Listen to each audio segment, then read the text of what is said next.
Today on Monkey Life. The team are in South Africa preparing to transport a very overweight orangutan back to the UK.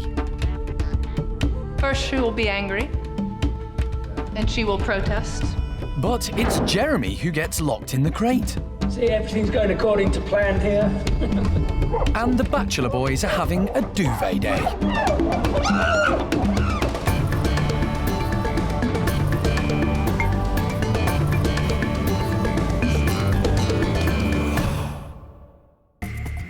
Monkey World is based in the English county of Dorset.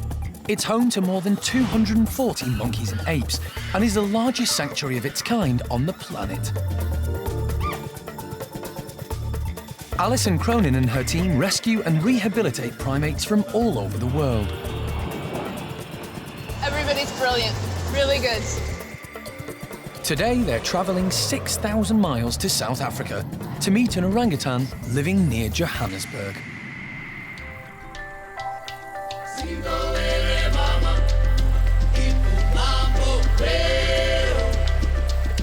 These luxurious surroundings are home to 13-year-old Oshine. Oshine is the apple of her owner Brenda's eye. She got her from a safari park in Indonesia and has looked after her since she was a baby. Just came in, I sat down and I spoke to her a little bit. And then she came and she sat in my lap. And that was it. Love at first sight. Brenda has treated Oshine like one of her own children. I had to bath her. I had to make sure she had her formula. It was exactly like looking after a little baby. And nappies, huggies. Had to make sure she had naps every afternoon. Put her to bed with her teddy bears. It was wonderful. But with only humans for company, Oshine has never learnt how to live as an orangutan. I tried very hard to keep her as an orangutan, but she became human imprinted.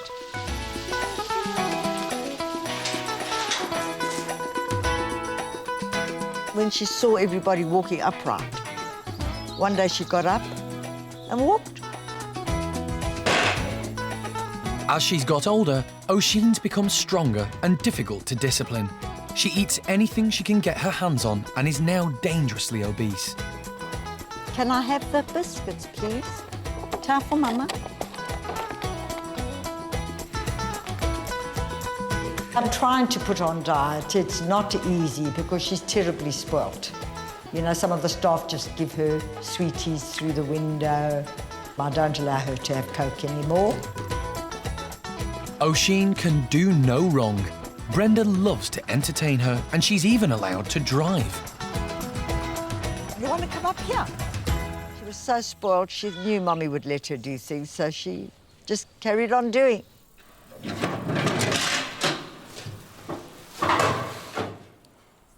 Like all orangs, Oshine is highly intelligent and into everything. Come to Mum, come, let's go. Now a teenager, Oshine has become harder to handle. And Brenda has realised she needs to find her a new home before it's too late. You know, I'm not young anymore. Anything can happen to me. What about her? So I think it's time to let go. Although it's killing me, but I have to think of her and to stop being selfish. Brenda recently saw an episode of Monkey Life and loved the park so much she got in touch with Alison and flew over for a visit. I went up to Monkey World, very, very impressed. And that's where she's going now, to live a good life with her own type.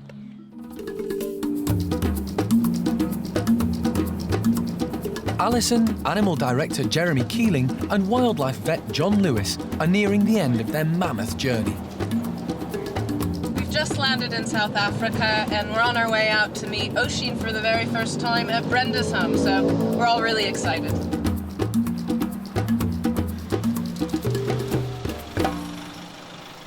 Welcome, welcome.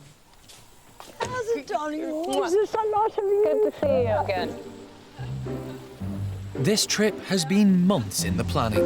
Come on, Oshine! Hey, you missus! Before the team can attempt to transport Oshine back to Monkey World, they have to gain her trust. Remember, I was telling you. That's Jeremy, darling. And it's going to be down to Jeremy to create a special bond with her. She's quite a lovely, reasonable person, actually. I mean, we always knew that she had a weight issue, but you know what? It's not that bad, and she's young, and I'm impressed how active she is, even with her size. And I would have thought that she would be a lot lazier than she is. I'm sure she's still gonna crave her sweets and junk food, but you know, she'll have to get used to loving her lettuce and celery and that kind of thing. With just a normal diet, not a reduced diet, but just a normal diet that we feed our orangutans, that weight's gonna fall off of her.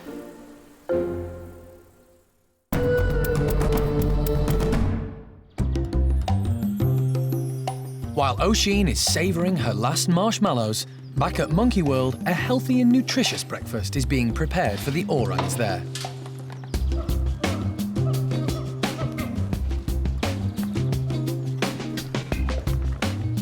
Well, a mixture of fruits, all different varieties. We've got some strawberries, we've got some oranges, and we've got some mango. And I'm just throwing them out for these guys because they do like their fruit a lot. The staff scatter the fruit to give the orangs some exercise.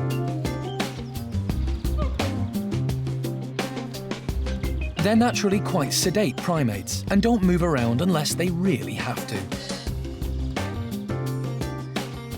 But it's amazing what a spurt Amy can put on when there's food around. Like Oshine, Amy is short and stout and prone to weight gain, just like some humans. So the staff are more careful with her diet. Lucky and Roro, on the other hand, have catwalk figures.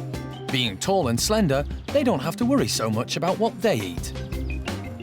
Once the food's gone, they're just going to go and sit down and be orangutans and stare at the world again. So it's short and sweet little burst of enthusiasm before finally, oh, it's all gone and we'll just watch the world go by. There are 3 orangutan groups at Monkey World. Tuan is the leader of this group and may end up being a mate for Oshine, once she's lost some weight. Tuan arrived at the park nearly 10 years ago. He was captured in Taiwan after he was found wandering loose in Taichung City. Although no one knows for sure, it's likely that Tuan was smuggled from the wild as a baby and kept as an illegal pet until he escaped. It was a major operation bringing him back to Monkey World, but he's settled in well and has now fathered 3 babies at the park. Xiaoning, Kai, and Dinda.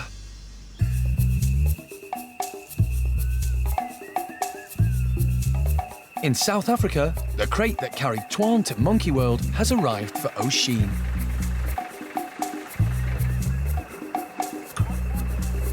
Alison reckons she's roughly the same weight, so it should be strong enough, although no one will know for sure until she's weighed at the airport.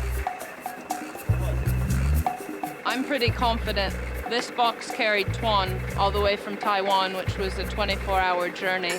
And we've even beefed it up a bit since Tuan was inside, so I'm pretty happy. Jeremy thinks it's no problem. I've seen. Brenda tries Oshine's crate out for size. Yeah, she can make a nest, she can turn There's a around. big window in this door. I think that there's enough room. What do you think, Brenda? I'm very comfortable. That she'll be fine. Yeah. Bless her. She'll be fine. The team are still not sure how they're going to get Oshine into the crate. If they can't tempt her in, they'll have to anaesthetise her. But John is reluctant to do that because of the health risks. When you knock them down, when you anaesthetise them, there's so much extra weight pressing on the diaphragm. It stops the lungs expanding. So their respiration is rather poor. And I haven't known actually to stop. So what we don't want is sedation. But what we do want is to remove anxiety during, a flight which is going to cause a degree of anxiety. So, to try and calm her in the days leading up to her flight, Oshine's having a nutritional supplement. John has asked Brenda to mix it in with Oshine's jelly, one of her favourite treats. Time for Mummy that. Give it, thank you. There's no doubt that Brenda has doted on Oshine over the years. Time for Mama. But keeping an orangutan like this and bringing her up almost as a human is virtually unheard of. Alison believes having a primate as a pet always ends in disaster. Oshine had started out as a tiny infant with her and, very adorable, and Brenda loved her very much and cared for her like one of her own children. But, of course, she grew up, and as these apes grow up, they become strong, overbearing, opinionated, and in the case of most primates, if you're keeping them in a very unnatural human setting, they start becoming aggressive and out of sorts, and that was starting to show with Oshine.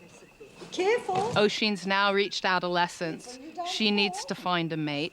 All of those instincts are natural and inborn in her, and as she comes into adulthood, it doesn't matter how much attention Brenda showers upon her.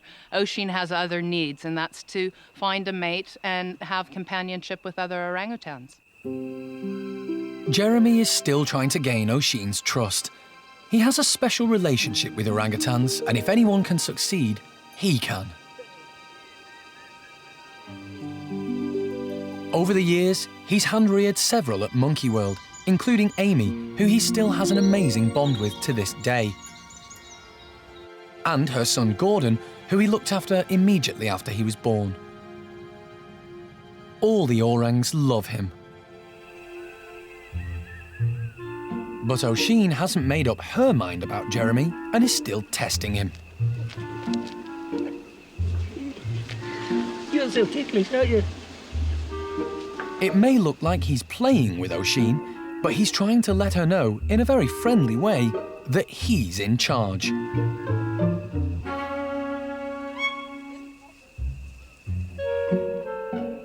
Maybe he's taking things a bit too quickly, though.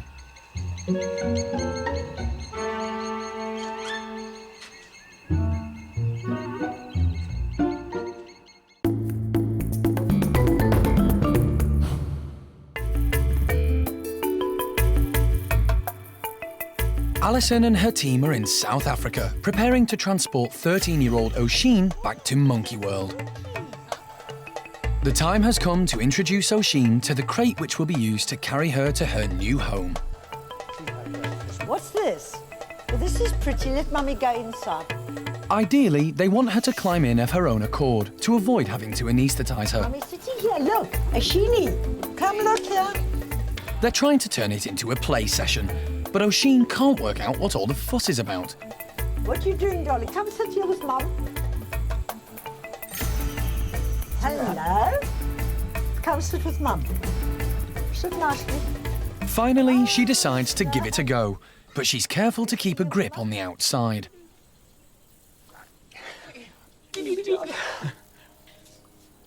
Jeremy is definitely making progress with Oshine, but she's still a little wary. He plays with her to lighten the mood. We've got to establish a hierarchy here. Yes, we do. I don't care what you say. It's going to take several play sessions for Oshine to get used to the crate. For an orangutan who would normally live in a Bornean rainforest, Oshine has grown up in very unusual surroundings. At Brenda's ranch, she's lived with a variety of wild animals, but never with her own species. For Oshine, there's no doubt in my mind that Monkey World is the very best place for her to come to, because not only do we have 3 different groups of orangutans, we're used to dealing with very unique circumstances with individuals that come effectively with baggage. They've been kept in very unique and bizarre situations, and it's what we do at the park. We look at each individual and work with them in order to rehabilitate them back into a more natural living situation. It's time for another visit to the crate, with one small change. Jeremy has added a door. There we Girl. are. Pull it. Okay. She has her own way. We've just put the door in now to see if she, you know, obviously when she goes in, the door's got to be closed behind her, so she's now got to familiarise her with the door. Clever girl. A bag of peanuts. As long as it involves food, bribery always works with Oshine. Good girl. She's feeling really quite comfortable and happy in there, which is exactly what we wanted. So I think she already gets it. I'm devastated at her game, but now that I see how she's likes Alison and Jeremy, I'm feeling a lot better. And she loves playing with Jeremy, as you can see. Oh, is he going in? So really, it's a case now, we want to keep the balance. We don't want to do it so many times that she gets bored of it, and then on the day that we need to move her, it's no fun anymore. It's hoped when Oshine arrives at the park, her relationship with Jeremy will continue to grow. But at the moment, that looks in doubt. See, everything's going according to plan here, as usual. Who's in charge now? Later, the fun and games are over. It's D-Day for Oshine.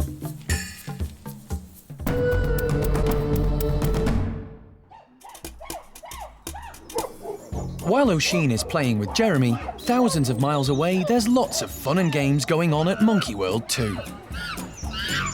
The staff are constantly trying to keep the primates busy, and today, Butch's group, better known as the Bachelor Boys, have been given a variety of bedding for some afternoon fun.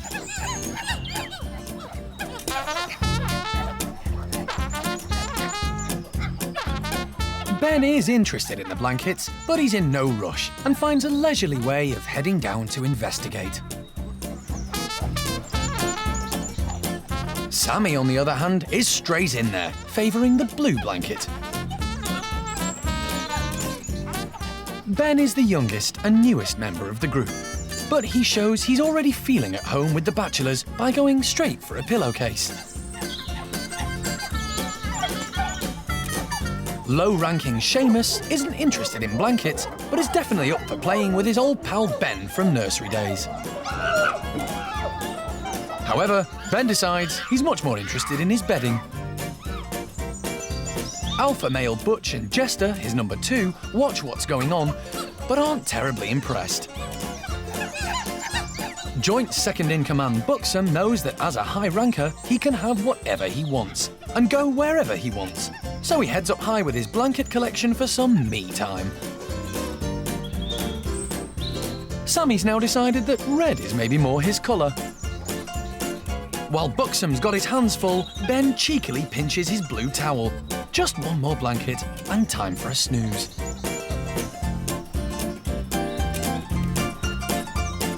Watch out, Buxom's about. Just as Ben is nice and cosy with his nest of bedding, Buxom gets his own back by creeping up and nabbing Ben's biggest blanket. And while he's up, he'll have these two as well.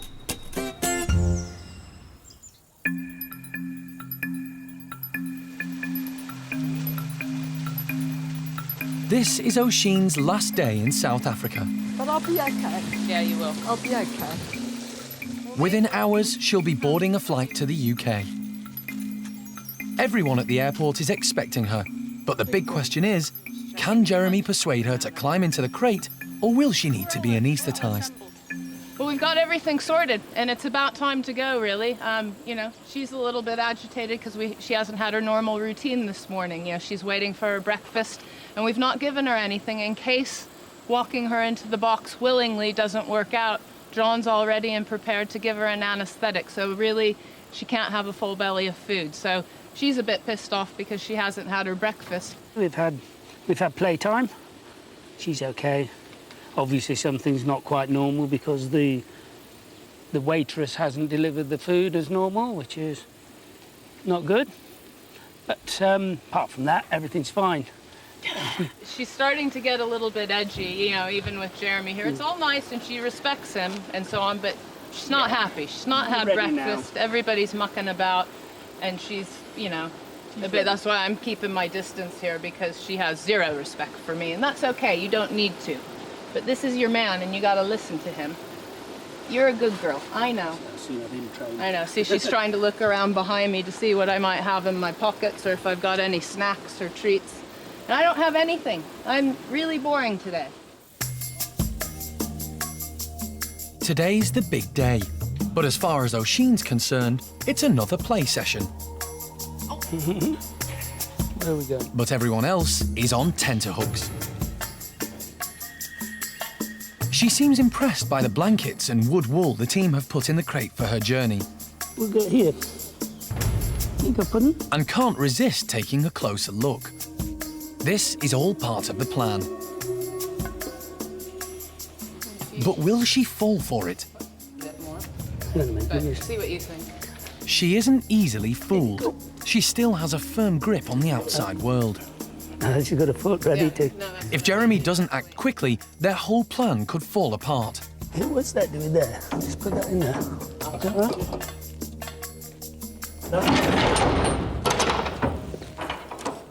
Game over. For John, it's a massive relief. Well, I mean, this couldn't be better. It means I don't have to use tranquilizers or anesthetics. I'm happy as a clam. Next time on Monkey Life, there's panic at the airport. But we go to customs release. I don't know if the customs can reserve. Customs office closes in 15 minutes. Will Oshine be allowed to board?